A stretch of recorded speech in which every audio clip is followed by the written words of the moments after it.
So it was a night. It actually was a great day, man. It's probably I haven't been in Detroit in a while because I have recently moved. You know, we was in quarantine, so I've been in Atlanta for a while. So coming back to Detroit, it was. I just remember it being a nice, good day, Yeah. and especially over the water. So I'm so excited about. You just reminded me of so many different things about this, especially this scene right here.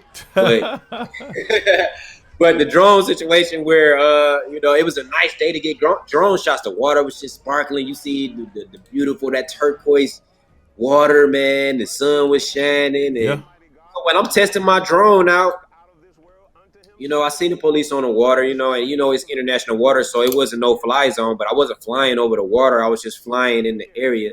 And I can't say 100 that I'm 100% sure, but I'm pretty sure that the police shot my drone down with the laser. It was a boat. They had that boat. The Remember that? police was on the boat nearby, and in the middle of me trying to get my settings together, my drone just stopped and it smashed in the ground from about 50 feet in the air. And I was mad about it, and it was, what was it, like an hour before the video shoot? Man, yeah. Maybe Yep, an bro. hour before everybody got there, but we ended up getting. I'm like, come on, bro. Thank God that it was only propellers that broke on my drone, so I was able to go all the way to. I don't remember how. I know I went far to go get the propellers because I couldn't find them anywhere. Oh, I had to go to Micro Plymouth. Center. Was it Micro Center? No, I had to go out to Procam. In Livonia.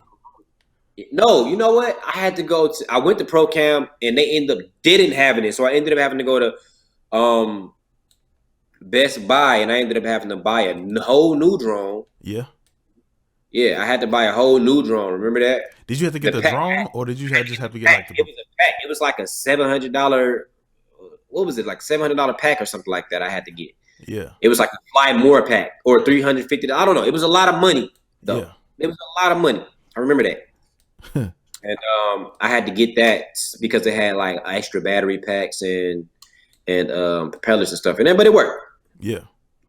But it ended up working. I'm glad the video turned out to be successful. Then y'all had me to get inside of the hearse, which was kind of crazy. Oh, you got some of the BTS, huh? I got it. I had that. Yeah. Let me fast forward some of this. That was. You did get into the hearse. Yeah, I got into the hearse. That was crazy.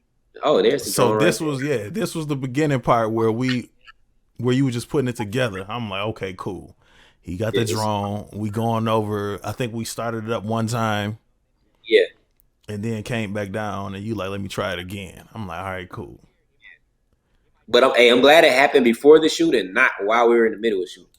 So how important? Tell the people how important it is to test your equipment out. Think the helicopter come out ahead of time, not when the artists get there or whoever the actors are.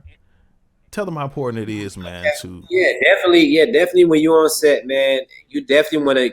I definitely recommend getting to set like an hour, 2 hours early to just make sure that everything is in place, everything is set. Because once you get your artist there, and they done paid you your money, for a certain amount of time, and then you might have people there with crazy schedules that need to get in and get out. You don't need to be wasting no time fumbling around with your equipment, or if something goes wrong, you want to make sure everything is set so that you don't have that problem, because at the end of the day, it's gonna come out of the budget. If you can't deliver in the time that you get, sometimes it might work out for you where people are flexible, but sometimes you're dealing with high profile clients that have places to be. Yeah. So you have to work with with the time that you have, and then sometimes you're working on a time limit. Sometimes you have to pay for the time that you have, and when you go over, that's going to cost you, and that's going to come out of your budget. Yeah. So you got to make sure you're on time and you're making sure that everything is running smooth. Absolutely. Yeah. So this is some of the behind the scenes footage that we did shooting. I think this whole scene right here while we shooting this, that's when you was running around. Yeah, I had to go. Went from store to store to store. But you got to do what you got to do to make it work, and I'm glad we did it, and it came out awesome. See them shots came out beautiful. We couldn't have shot I feel like the video wouldn't be the same without them drone shots, man. Yeah, absolutely. That whole scene right there on those steps wouldn't look that good. Man, let me pull that up. This part here. Let me put that part in the video up. There's no way we could have got that, and I'm technology is so awesome because back in the day, you would have had to have like a big crane jib thing, man. Yeah. That would have costed a whole lot of more money. So these parts of the video here is all the same stuff we were just showing on the steps. Well, not that part there, but shout out to Charles Lester, by the way. Shout out to Charles Lester. And that scene right there, man, you know what I'm saying? When we was out there in that battlefield, man, Yeah. that was so scary. Nah, just kidding. Yeah, this was hot. I choose to live and not die.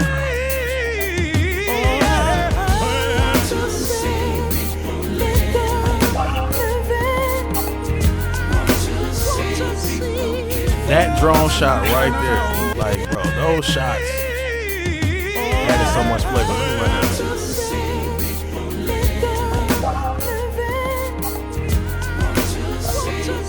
that. Bam, right there.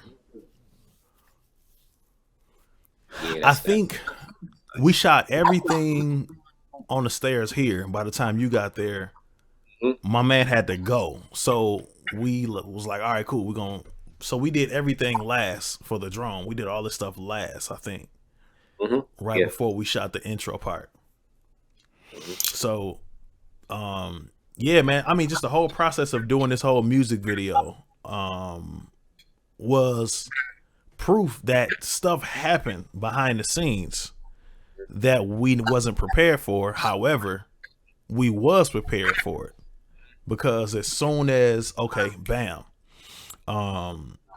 As soon as the drone fell before we shot the video, I was like, all right, you know what? Let me get the lens out the trunk. right. I'll go ahead and shoot all this stuff. You go ahead and run and, you know, get whatever you got to get. So even though we wasn't expecting that, we were prepared in a sense because we didn't go lacking nowhere. You know what I mean? You had to leave and do what you had to do. Bam, we knocked all of this out. And the artist never even knew there was an issue until we were done. Right. You know what I'm saying? And that's what makes a professional. Professional is not having panicking. a perfect production. It's about what do you do when things go wrong. Yeah. And you know that was just professionalism right there. We made it work. We understood. We didn't panic. We just stopped. We assessed the situation. Yeah. And we took action. And we got it done. And that's what professionals do. And you came back and cleaned this up for me. You reshot this. I think we had already shot this part, but you was like, oh man, hold on. You turned the gain up this high? Let's do that again. Yeah. But yeah, man. that's what I wanted. That's the main message for this show that I want to hit on is things happen. You know what I mean? There are pros and cons to this career field. You know what I mean? A pro is you control what you get paid. You control your own hours. You control your schedule. You control what gigs you accept and what you decline. Yes. You know what I mean? But the con is, okay, you had to give up them benefits for right now. You know what I'm saying? For a season. You know what I mean? It's not comfortable to say, okay, I'm getting this check every week or every 2 weeks. I'm going to go over here. You know what I mean? I'm going to get out here into the jungle. And I'm going to make my own schedule. I'm going to figure out how to get my own money. You know what I mean? Without having to clock in at 5, 6 o'clock in the morning. So those pros and cons, man, are something that's big. You know what I mean? If there's any young videographer that is looking to go full time, you know what I mean? What advice would you give them?